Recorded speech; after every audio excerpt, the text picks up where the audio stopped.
It started when I was all alone in my room. Another bad day. So I was just trying to lay down in bed for a bit and get some rest. I laid on my side and looked at my window. I swear that it was a different shade of grey than it usually was, however. I paid no mind to it, as I had just assumed that I was seeing things due to my somber suffering. It was subtle like that at first, a few small illusions that could be disregarded as your mind playing tricks on you. But then, my walls began to contort, warping and folding in on themselves as if they were alive. My heart raced as the room twisted, bending in ways it should never have.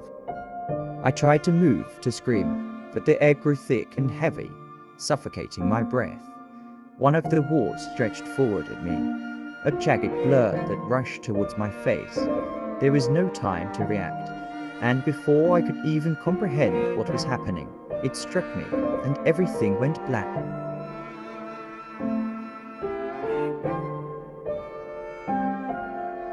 When I woke, I was no longer in my home. I was in a place I could never have imagined. The ground beneath me was cold and unforgiving. The sky above painted with an unsettling hue. I had no idea how I got there, or why, but the emptiness around me felt like a warning. That was where I first encountered it, and the first time it put me through one of its games, which I personally called the games of hell. There was nobody else playing except for me, and a strange figure with a hockey mask on. He walked towards me, machete in hand, and kept whacking at me until there was none left of me to be recognized. The process repeated over and over and over again, with some times where it'd be able to get a breath of fresh air in an empty beachside forest, and some where it experienced the same fate once more.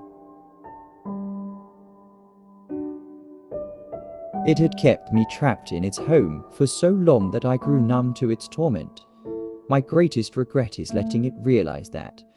Once it understood that there was no more value to be gained from me, it wasted no time in tearing me apart. That was when I ceased to exist. It turned me from someone into no one. And yet, I still breathed. I still felt, still thought, still did everything it believed I couldn't. I was alive, but I was no longer myself. That's when I began to study it, even though I didn't want to. I couldn't do anything but observe, not yet, at least. For the sake of my studies, I decided to title it Perspective.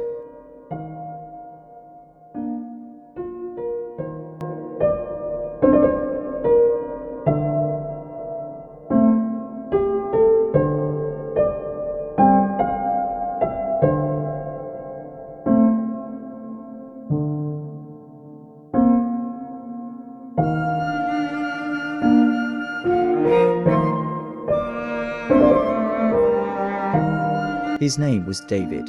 He was far too young to be sentenced to a painful eternity, but it did not care. It only wanted more power.